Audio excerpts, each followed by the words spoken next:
তো বন্ধুরা, যেমনটা আপনারা থাম্বনেলে দেখতেই পারলেন যে কাল থেকেই বাড়বে ঝড় বৃষ্টি। হ্যাঁ বন্ধুরা, বাংলায় আগামীকাল থেকেই কিন্তু বৃষ্টিপাত বাড়বে, এমনটাই কিন্তু পরিষ্কারভাবে আবহাওয়া দপ্তরের তরফ থেকেও জানিয়ে দেওয়া হয়েছে। এবং আমরাও আপনাদেরকে এই ভিডিওটিতে একদম ডিটেলস লাইভ আপডেটে তুলে ধরবো যে ঠিক কোন কোন জেলাগুলিতে ভারী বৃষ্টিপাতের সম্ভাবনা রয়েছে। তো আপনারা দেখতে পাচ্ছেন এই মুহূর্তে সরাসরি লাইভ আপডেটে কিন্তু আপনাদেরকে দেখাচ্ছি।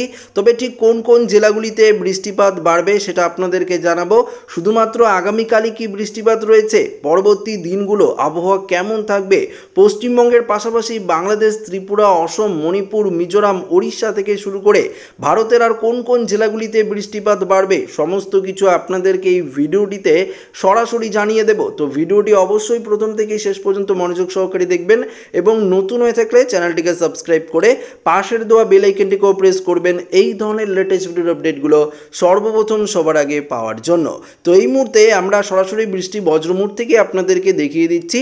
দেখতে পাচ্ছেন সরাসরি যে 9 তারিখ শুক্রবার দিনের আপডেট আপনাদেরকে দেখাচ্ছি যে কলকাতা, হাওড়া থেকে শুরু করে হুগলি, খড়দা, চন্দ্রনগর, হাবড়া, বনগাঁ, চাকদা, পান্ডুয়া থেকে শুরু করে এদিকে বারুইপুর, জয়নগর, মাঝিলপুর থেকে শুরু করে উলবেড়িয়া, কোলাঘাট, তমলুক থেকে শুরু করে বালিচক, খড়গপুর, ঝাড়গ্রাম, চাকুলিয়া সর্বত্র আমরা বৃষ্টিপাতের অ্যালার্ট কিন্তু দেখতে পাচ্ছি। অর্থাৎ গোটা পশ্চিমবঙ্গের দক্ষিণের জেলাগুলিতে ভারী লেভেলের বৃষ্টি থাকছে। পাশাপাশি বৃষ্টি থাকছে পুরুলিয়া, বাঁকুড়া, বর্ধমান, এদিকে নদিয়ার দিকেও এবং দুর্গাপুর থেকে শুরু করে এদিকে আসানসোল, চিত্তরঞ্জন থেকে শুরু করে এদিকে মুর্শিদাবাদ থেকে শুরু করে বীরভূম সর্বত্র আমরা বৃষ্টিপাত কিন্তু লক্ষ্য করতে পারছি। তো আগামীকাল থেকে বৃষ্টিপাত বাড়বে এবং সেই বৃষ্টি একদম কন্টিনিউয়াসলি জারি থাকবে আমাদের পশ্চিমবঙ্গে। তবে উত্তরবঙ্গের যদি আমরা দেখি, উত্তরবঙ্গেও কিন্তু আজকে যেভাবে বৃষ্টি হয়েছে আগামীকাল 9 তারিখ শুক্রবার দিনও কিন্তু একই রকমভাবে বৃষ্টিপাতের অ্যালার্ট রয়েছে। তো বন্ধুরা, আপনাদেরকে জানাবো তার আগে আমরা এই মুহূর্তের আপডেটে চলে যাই। অর্থাৎ আমরা এই মুহূর্তের আজকের যে আপডেট রয়েছে, আজ রাতের দিকে কোথায় কোথায় বৃষ্টিপাতের সম্ভাবনা রয়েছে সেটা আগে আপনাদের সামনে তুলে ধরি, তারপর তো আমরা দেখাবোই পরবর্তী দিনগুলো।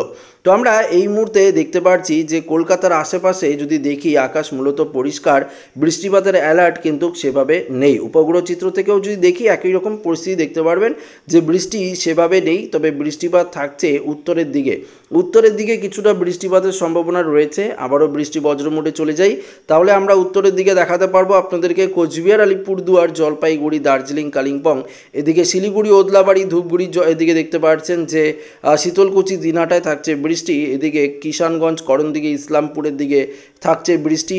রায়গঞ্জের দিকে কিছুটা বৃষ্টি থাকছে। দিনাজপুর, গঙ্গারামপুর, মালদার দিকে খানিকটা বৃষ্টিপাতের অ্যালার্ট কিন্তু আমরা লক্ষ্য করতে পারছি। তবে এই বৃষ্টি আর কিছুক্ষণের মধ্যে আরও বাড়বে। মাঝরাতের দিকে যদি আমরা দেখি তাহলে দক্ষিণবঙ্গের তুলনায় উত্তরবঙ্গে ভারী লেভেলের বৃষ্টিপাত থাকছে।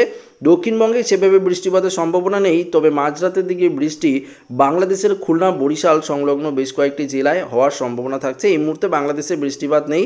তবে মাঝরাতের দিকে আমরা চট্টগ্রামটা, কুমিল্লার সাইডটা দেখতে পাচ্ছি। এদিকে চট্টগ্রাম, কুমিল্লার সাইড থেকে শুরু করে লকসাম, হাজিগঞ্জ থেকে শুরু করে রায়পুর থেকে শুরু করে দেখতে পাচ্ছেন যে এই জায়গাগুলি যে রয়েছে, অর্থাৎ ভোলা থেকে শুরু করে বরিশাল, আপনাদেরকে বললাম ফটিকচারি থেকে শুরু করে এদিকে চিটাগাঁও থেকে শুরু করে এদিকে দেখতে পাচ্ছি আমরা লালমোহন, কলাপাড়া, মাথাবেড়িয়া, পিরোজপুর, খুলনা এই সাইডে কিছুটা বৃষ্টিপাত থাকছে।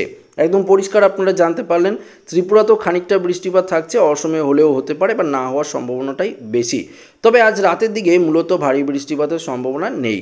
আমরা যেটা আপডেট আপনাদেরকে দিচ্ছিলাম যে 9 তারিখ শুক্রবারের যে বৃষ্টিপাতের যে সম্ভাবনা সেটা সকাল থেকেই থাকছে দক্ষিণবঙ্গে। তবে দুপুরের দিকে কিছুটা বৃষ্টিপাত বাড়বে গোটা দক্ষিণবঙ্গ জুড়ে এবং উত্তরের দিকেও বৃষ্টিপাতের সম্ভাবনা কিন্তু রয়েছে। আমরা সরাসরি রাতের দিকেও যদি আপনাদেরকে দেখাই, ধরুন রাতের আমরা দেখতে পাচ্ছেন মাঝরাতের দিকে 1টা থেকে 2টোর দিকে উত্তরবঙ্গে আগামীকাল কিন্তু ভারী লেভেলের বৃষ্টি থাকছে। আবার দক্ষিণবঙ্গে কম দেখতে পাচ্ছেন 10 তারিখে, যেটা আপনাদেরকে বললাম যে শুধুমাত্র 9 তারিখেই যে বৃষ্টিপাত হবে তেমনটা নয়, 10 তারিখেও কিন্তু বৃষ্টিপাতের সম্ভাবনা থাকছে। পাশাপাশি আমরা যদি দেখি 11 তারিখও কিন্তু ভারী লেভেলের বৃষ্টি সেটা কিন্তু থাকছে পশ্চিমবঙ্গের বুকে। পশ্চিমবঙ্গের পাশাপাশি বাংলাদেশেও ভারী লেভেলের বৃষ্টিপাতের সম্ভাবনা রয়েছে। তবে বাংলাদেশে এই মুহূর্তে আপনারা বুঝতেই পারছেন যে যারা বাংলাদেশ নিয়ে সারা বিশ্বেই জানে যে বাংলাদেশে এই মুহূর্তে কী পরিস্থিতি তৈরি হয়েছে, তার মধ্যে আমি আপডেট আপনাদেরকে দিচ্ছি। সেই আপডেট নিয়ে আপনাদেরকে অন্য ভিডিওতে জানাবো যে বাংলাদেশের কী পরিস্থিতি রয়েছে। এই মুহূর্তে বাংলাদেশ নিয়ে গুরুত্বপূর্ণ আপডেট আমরা আমাদের চ্যানেলে কিন্তু দিয়ে দিয়েছি। আপনারা চাইলে দেখতে পারেন চ্যানেলের আগের যে ভিডিওগুলো রয়েছে সেই ভিডিওতে 1 থেকে 2টো ভিডিও রয়েছে বাংলাদেশ আপডেট নিয়ে, সেগুলো আপনারা দেখতে পারেন। তাছাড়া আপনাদেরকে বলছি যে 11 তারিখও বাংলাদেশ থেকে শুরু করে পশ্চিমবঙ্গ, ত্রিপুরা, মিজোরাম, আমাদের এদিকে অসম সাইডেও কিন্তু বৃষ্টিপাতের সম্ভাবনা থাকছে। ওড়িশায় তো বৃষ্টিপাতের সম্ভাবনাই থাকছে। পাশাপাশি 12 তারিখ 13 তারিখও কিন্তু ভারী লেভেলের বৃষ্টিপাতের সম্ভাবনা রয়েছে। রাতের দিকে তাপমাত্রার বিশেষ কোনো পরিবর্তন নেই। আগামীকালও তাপমাত্রা যদি আপনাদেরকে দেখাই, দেখতে পারবেন যে তাপমাত্রার ক্ষেত্রে ওই আজকে যেমন 31 থেকে 32 ডিগ্রি সেলসিয়াস ছিল বেশ কয়েকটি জেলায়, এটাই থাকবে দক্ষিণবঙ্গের দিকে। উত্তরবঙ্গেও 30 থেকে 31 ডিগ্রি থাকার সম্ভাবনা রয়েছে। তবে যেটা গুরুত্বপূর্ণ সেটা আপনাদেরকে দেখাই বৃষ্টির পরিমাপে গিয়ে।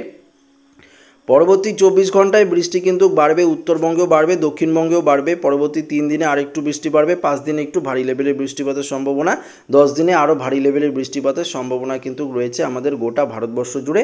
পশ্চিমবঙ্গে তো থাকছেই।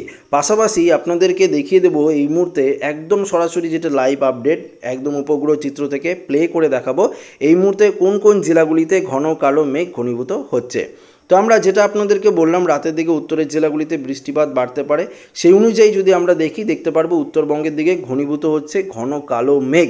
এই মুহূর্তে আমরা দেখতে পাচ্ছি এদিকে বিশেষ করে কিষানগঞ্জ, করণদিঘি, ইসলামপুর থেকে শুরু করে এদিকে আমরা দেখতে পাচ্ছি কোচবিহার, আলিপুরদুয়ার সংলগ্ন বেশ কয়েকটি জেলায় মেঘ ঘনীভূত হচ্ছে। অসমের দিকে গুয়াহাটি থেকে শুরু করে নওগাঁও, গোয়ালপাড়া থেকে শুরু করে বঙ্গাইগাঁও, ধুবড়ির দিকে কিছুটা মেঘ ঘনীভূত হচ্ছে। বাংলাদেশের বগরা, এদিকে মহাদেবপুর, ঘোড়াঘাট, সিংড়া, এদিকে দেখতে পাচ্ছি ময়মনসিংহ দিকে কিছুটা মেঘ রয়েছে। তবে দক্ষিণবঙ্গে আমরা যদি দেখি কলকাতার দিকে সেভাবে কিন্তু মেঘ নেই। বঙ্গোপসাগরে মেঘ রয়েছে, আবার এদিকে উড়িষ্যার দিকেও খানিকটা মেঘ কিন্তু এই মুহূর্তে ঘনীভূত হচ্ছে। তো বুঝতেই পারছেন এই মুহূর্তে যেটা আপডেট সেটা কিন্তু আপনাদের সামনে আমরা একদম পরিষ্কারভাবে কিন্তু তুলে ধরলাম। তবে এই মুহূর্তে ঘূর্ণিঝড় নিয়ে আপাতত কোনো আপডেট নেই। যেটা বঙ্গোপসাগরে এই মুহূর্তে যে ঘূর্ণাবর্তটি রয়েছিল সেই ঘূর্ণাবর্তটি আস্তে আস্তে পশ্চিম দিক থেকে অগ্রসর হয়ে এই মুহূর্তে এই ঘূর্ণাবর্তটি আমরা যদি দেখি তাহলে দেখতে পাচ্ছি বিহার, এদিকে আহমেদাবাদ এই জায়গাতে কিন্তু এদিকে এলাহাবাদ, বিহার এই সাইডে কিন্তু অগ্রসর হচ্ছে। এর জেরে আমরা বৃষ্টিপাত লক্ষ্য করতে পারছি। তো আশা করি আপডেটটি প্রত্যেকের ভালো লেগেছে। ভিডিওটি ভালো লাগলে লাইক করবেন, বন্ধুদের সাথে শেয়ার করবেন, নতুন হয়ে থাকলে চ্যানেলটিকে সাবস্ক্রাইব করবেন। ধন্যবাদ।